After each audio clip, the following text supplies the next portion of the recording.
Welcome to another episode of Dust and Bubbles as we continue our 7-week, 8,000-mile journey into Alaska. In this episode, we are headed to and exploring Fairbanks, Alaska. This will be the northernmost point of our journey in the 61st parallel. On the drive today, we stopped at the Kluane Museum of History. I was impressed with the depth of the displays they had. They had numerous mounted animals, not just the mount. There were also relevant landscapes and many times action scenes like animals stalking other animals. Overall, it was enjoyable and a great stop. Highly recommended.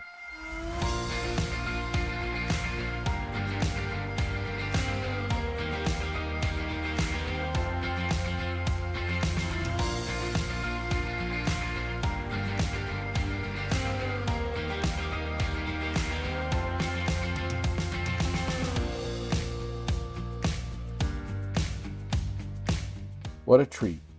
We stopped alongside the road and took time to watch this mama brown bear and her 2 cubs playing in the river. The cubs were exploring the area, then would sprint over when they ventured too far from mom. The road approaching the border and leaving the border were not in the greatest of shape. We crossed the USA-Canadian border with some minor damage. I had researched entering Canada, but not re-entering the U.S. So customs confiscated my newly purchased eggs, all my chicken, and, of all things, my rice. They also informed us that Bill's passport was expired. Not sure how he got into Canada, but luckily it worked out well because he'll have ample time to get his current one shipped ahead. That way he can leave.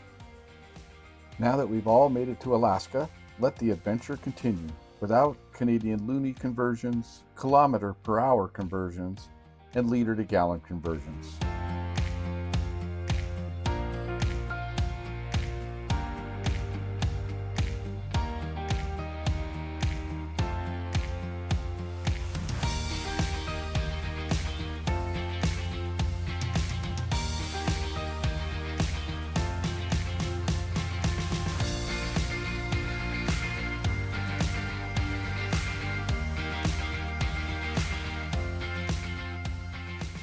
We stopped to camp at this free boondocking site next to the Gerstel River.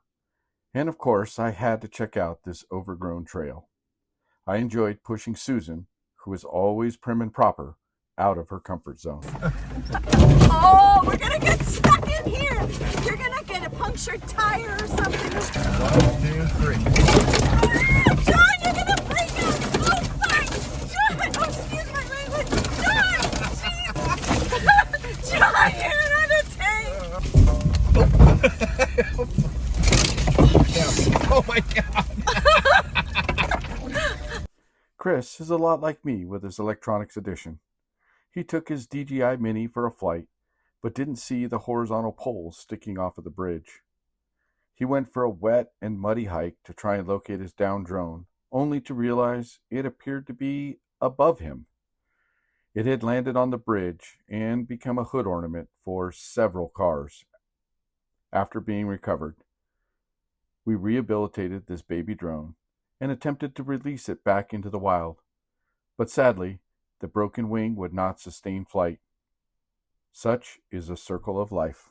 So, We have a different Susan, relationship would till we you meet. rather be able to fly, but the highest you can fly is 8 feet, or Is this you? would you be rather be able to teleport, but only 8 feet at a time? Okay, reread it again.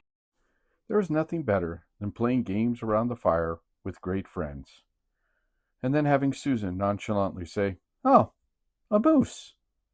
And all of us were drawn to this large moose crossing the river.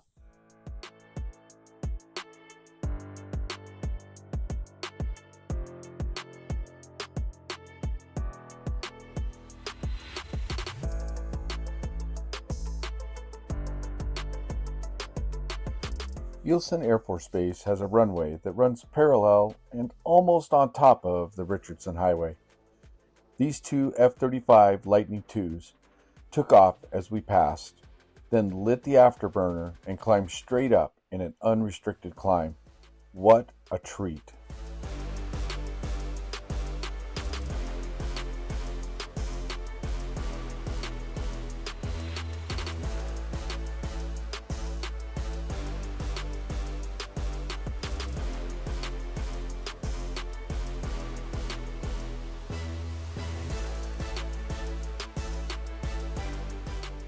We made it to camp in Fairbanks and wanted to do the dog sled museum, but it was already closed.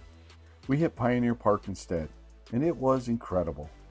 Loads of mining equipment and history, lots of old buildings repurposed into museums and working stores. We also enjoyed the scenic river walk. We drove up the Chena River to the Chena Hot Springs and saw these camp spots and cabins along the way.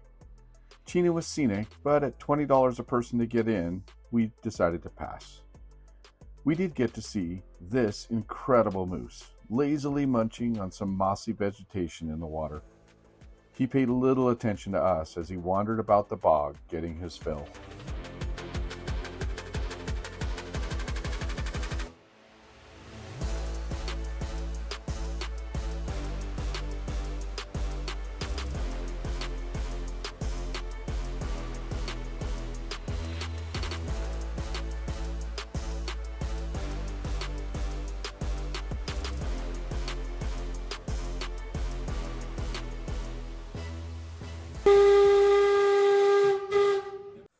We did not do a lot of tours, but this one seemed interesting. We took the Discovery paddleboat tour, which definitely had a cruise ship ring to it with its unplanned reindeer release, impromptu dog sledding musher interview, and coincidental viewing with the 100-year-old wife of the original riverboat captain. But setting all that aside, the trip was very entertaining and informational. The food was incredible, and the guides and staff were genuine and pleasant. My daughter is a pilot, so I'm a bit overweighted with the seaplane stuff.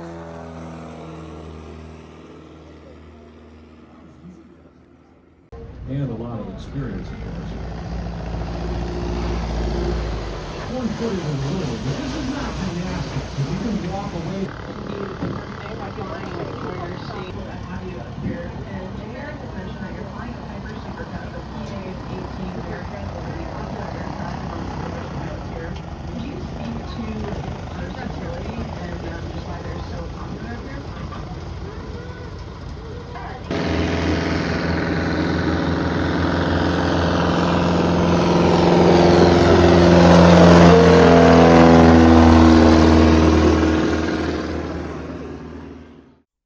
Thanks for watching, and stay tuned for the next release from our Alaska adventure. Please like and subscribe if you enjoyed it.